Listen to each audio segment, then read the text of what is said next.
पहिला प्रकार बघू। इथे मी एका कढईमध्ये एक मोठी वाटी तीळ घेतले। हे तीळ आपल्याला मध्यम गॅसवरती छान खमंग भाजून घ्यायचे। खूप जास्त वेळ लागत नाही, 3 ते 4 मिनिटात आपले तीळ छान भाजून होतात। तर हे पहा, आपले तीळ इथे छान भाजून झालेले आहेत। आता मी हे तीळ बाजूला काढून घेते। त्यानंतर ह्याच कढईमध्ये मी 2 छोटे चमचे पाणी घेतलंय। गॅसची फ्लेम लो करायची। त्यानंतर याच्यात आपल्याला 1 वाटी गूळ टाकून घ्यायचा आहे। हा चिक्कीचा गूळ आहे। हा गूळ आता आपल्याला ह्या पाण्यामध्ये वितळून घ्यायचा आहे। मध्यम गॅसवरतीच आपल्याला याचा पाक बनवून घ्यायचा आहे।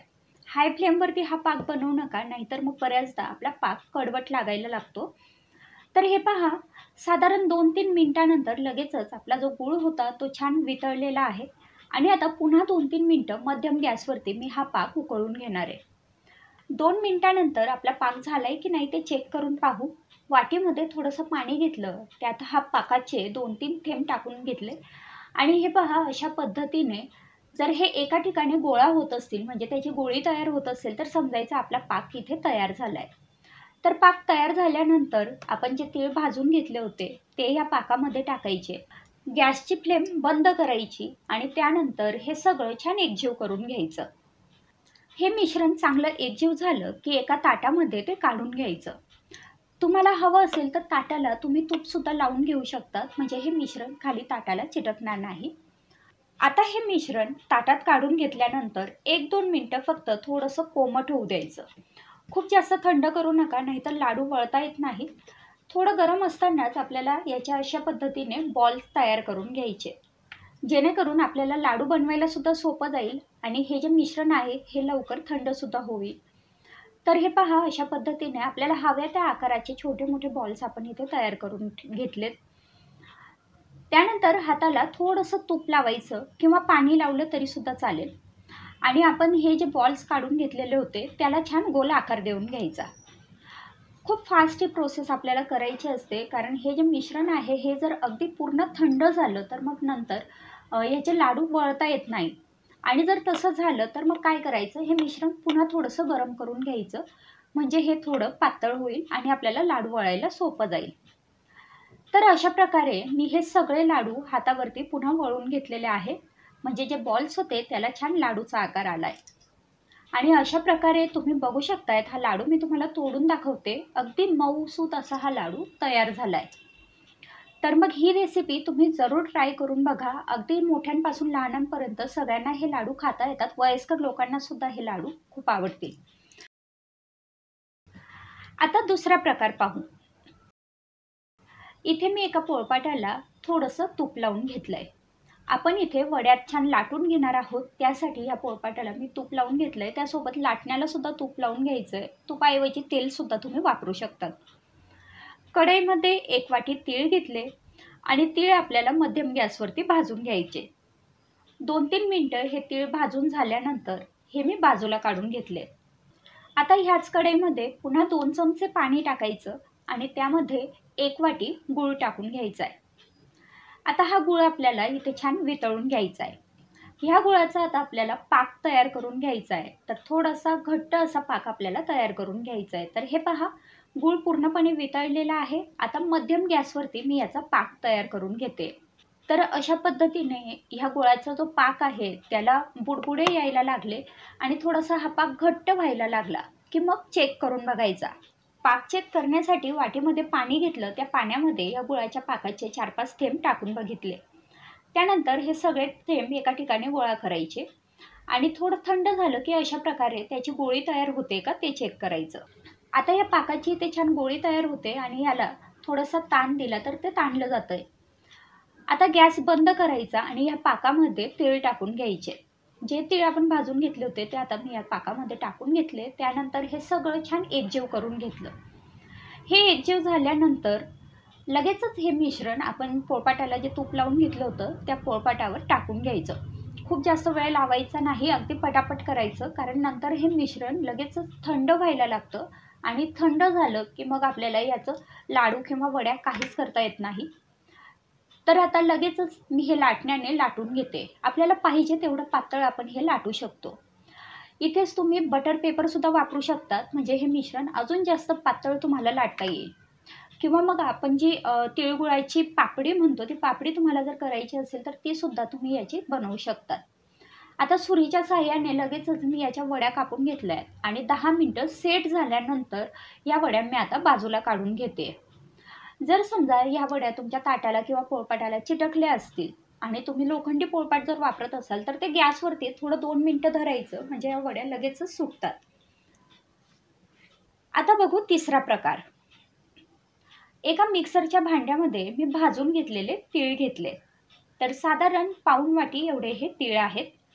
हे तीळ मी मिक्सरमधनं वाटून घेतले, पण हे वाटताना खूप जास्त बारीक वाटायचे नाही, थोडेसे जाडसर वाटायचे. हे पहा, अशा पद्धतीने. आता एका कढईमध्ये साधारण पाव कप एवढं मी पाणी घेतलंय आणि त्यात पाऊण वाटी गूळ टाकून घेतलाय. आता गूळ आपल्याला ह्या पाण्यामध्ये चांगला वितळून घ्यायचा आहे. ह्या गुळाचा आपल्याला अगदी पक्का पाक करायचा आहे. तो पाक कसा चेक करायचा हे आपण पुढे पाहूच. मध्यम गॅसवरती आता मी हा पाक तयार करून घेते. आपण याच्यात भरपूर पाणी टाकलंय, त्यामुळे हा पाक तुम्ही हाय फ्लेमवरती सुद्धा करू शकतात. फक्त ह्या स्टेजला पाक आला की गॅसची फ्लेम लो करायची. हे पहा, अशा पद्धतीने पाक थोडा घट्ट व्हायला लागेल आणि त्याचा रंग सोनेरी व्हायला लागला की मग चेक करून बघायचं. आता हा पाक चेक करण्यासाठी वाटीमध्ये पाणी घेतलं, त्यात ह्या पाकाचे 5-6 थेंब टाकून बघितले. अगदी 5 ते 7 सेकंदानंतर लगेचच चेक करून बघायचा. पाक थंड झाल्यावर अशा पद्धतीने तुटायला पाहिजे. तर हे पहा, पाकाला अजिबात लवचिकपणा नाहीये, लगेचच तुटतोय. तर चिक्कीसाठीचा हा पाक आपला तयार झालाय, म्हणजे पक्का पाक इथे तयार झालाय. आता गॅस बंद केलाय आणि याच्यात अगदी पाव चमचा सोडा टाकून घेतलाय, खाण्याचा सोडा. हा खाण्याचा सोडा या पाकामध्ये छान मिक्स करून घेतलाय. यामुळे हा पाक एक तर थोडासा फ्लफी व्हायला लागतो आणि दुसरं म्हणजे ही जी चिक्की आहे ती आपण जी बाजारातली विकतची चिक्की आणतो अगदी तशी तयार होते. त्यानंतर आपण जे तिळीचं कूट तयार करून घेतलेलं होतं, ते कूट आता या पाकामध्ये टाकून घेतलं आणि छान एकजीव करून घेतलं. त्यानंतर तूप लावलेल्या पोळपाटावर हे मिश्रण काढून घेतलं. आता हे मिश्रण आपल्याला अशा पद्धतीने हाताने एका ठिकाणी गोळा करून घ्यायचंय आणि त्यानंतर आपल्याला हे लाटून घ्यायचंय. लाटण्याला सुद्धा तेल लावून घेतलंय. इथे सुद्धा तुम्ही बटर पेपर वापरू शकता. हे जे मिश्रण आहे हे लाटायला थोडंसं जास्त जोर लावावा लागतो, किंवा ज्याला आपण म्हणतो थोडं हार्ड झालेलं असतं, कारण जो पाक होता तो अगदी आपण पक्का पाक तयार केलेला होता. तर हे पहा, अशा पद्धतीने हे मिश्रण मी सगळं इथे लाटून घेतलेलं आहे. आता हे गरम असतानाच आपल्याला हे कट करून घ्यायचं आहे, नाहीतर मग नंतर याच्या वड्या पाडणं कठीण होतं. तर आता मी याच्या वड्या पाडून घेते.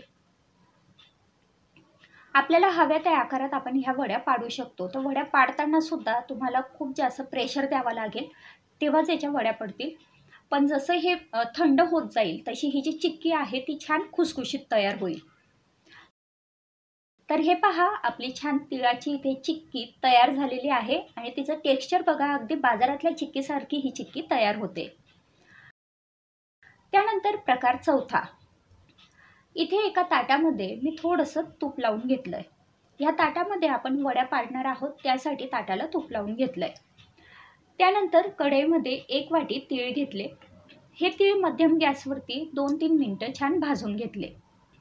तीळ भाजून झालेले आहेत. तीळ आता बाजूला काढून घेऊ. त्यानंतर ह्याच कढईमध्ये 2-3 चमचे सुक्या खोबऱ्याचा किस टाकून घेतलाय. हा सुक्या खोबऱ्याचा किस सुद्धा आपल्याला छान सोनेरी रंगावर भाजून घ्यायचा आहे. आता मिक्सरच्या भांड्यात भाजून घेतलेला खोबऱ्याचा किस घेतला, त्यात भाजून घेतलेले तीळ निम्मे टाकून घेतले, बाकी तीळ आपल्याला शिल्लक ठेवायचे. मिक्सरमधनं हे छान वाटून घेतलं. आता ह्याच कढईमध्ये 2 चमचे साजूक तूप घेतलं. तुपामध्ये पाऊण वाटी गूळ टाकून घेतला. ह्या सगळ्या रेसिपींसाठी गूळ आपल्याला अगदी बारीक चिरून वापरायचा आहे. आता हा गूळ आपल्याला वितळून घ्यायचा आहे. मध्यम गॅसवरती हा वितळून घ्यायचा, याचा पाक बनवायचा नाहीये. गूळ वितळला की लगेच याच्यात शिल्लक असलेले तीळ टाकून घेतले. 2 चमचे शेंगदाण्याचा कूट टाकून घेतलाय आणि जे तीळ आणि खोबऱ्याचा कूट आपण मिक्सरमधनं वाटून घेतला होता तो सुद्धा याच्यात टाकून घेतलेला आहे. गॅसची फ्लेम लो ठेवायची आणि लो फ्लेमवरती हे छान एकजीव करून घ्यायचं. हे आपल्याला खूप जास्त वेळ इथे शिजू द्यायचं नाही आहे, त्यामुळे ही प्रोसेस फास्ट करायची. आता हे पहा, हे छान एकजीव झालेलं आहे. आता लगेच गॅस बंद करू आणि हे जे मिश्रण आहे हे तूप लावून घेतलेल्या ताटात काढून घेऊ. हे मिश्रण आता आपल्याला छान पसरून घ्यायचं आहे. तर हे गरम आहे, त्यामुळे हाताला आपण थोडंसं पाणी लावून हे थापू शकतो किंवा मग अशा पद्धतीने एखाद्या वाटीचा वापर करून हे छान थापून घ्यायचं आहे. आपण हे सगळं छान पसरून घेतलेलं आहे. आता लगेच याच्या वड्या पाडून घ्यायच्या. या वड्या पाडून झाल्या की एक 10 मिनिटं आपल्याला हे सेट होण्यासाठी ठेवायचं आहे. तर 10 मिनिटानंतर आपल्या ज्या वड्या आहेत त्या इथे छान तयार झालेल्या आहेत. हे पहा, तुम्ही बघू शकतायत. आपण याला काही पाक वगैरे केलेला नाहीये, फक्त गूळ वितळून घेतला आणि त्यात लगेचच आपल्या तिळाचं आणि शेंगदाण्याचं खोबऱ्याचा कूट टाकून घेतला. हे बघा, छान खुसखुशीत अशी ही वडी तयार होते. आता 5वा प्रकार बघू. इथे मी एका कढईमध्ये अर्धी वाटी तीळ घेतले. तीळ आपल्याला खमंग भाजून घ्यायचे. तीळ भाजून झाले की ते बाजूला काढून घेऊ. ह्याच कढईमध्ये मी अर्धी वाटी शेंगदाणे घेतले. शेंगदाणे सुद्धा आपल्याला छान खमंग भाजून घ्यायचे. तीळ आणि शेंगदाणे भाजून झाले की थोडं थंड होऊ द्यायचे. आता तीळ शेंगदाणे थंड झाले की मग मिक्सरच्या भांड्यामध्ये तिळाचा कूट करून घ्यायचा आहे आणि त्यानंतर लगेच शेंगदाण्याचा कूट करून घ्यायचा आहे. तर शेंगदाण्याचं मी इथे साल काढलेलं नाहीये, डायरेक्ट वापरणार आहे. तीळ शेंगदाण्याचा कूट करून झालेला आहे. त्यानंतर कढईमध्ये 2 चमचे साजूक तूप घेतलंय. गॅसची फ्लेम मध्यम करायची. आता याच्यामध्ये पाऊण वाटी गूळ टाकून घेतलाय. गुळाची क्वांटिटी आपल्या आवडीप्रमाणे कमी जास्त ठेवू शकतो. गूळ हा बारीक चिरलेलाच वापरा, म्हणजे हा वितळायला सोपा जाईल. मध्यम गॅसवरती गूळ वितळून घेते. याचा आपल्याला पाक करायचा नाहीये, फक्त गूळ वितळून घ्यायचा आहे.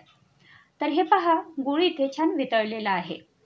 आता आपण जे शेंगदाण्याचं आणि तिळीचा कूट तयार करून घेतलेला होता तो या गुळामध्ये टाकायचा आणि हे छान एकजीव करून घ्यायचं.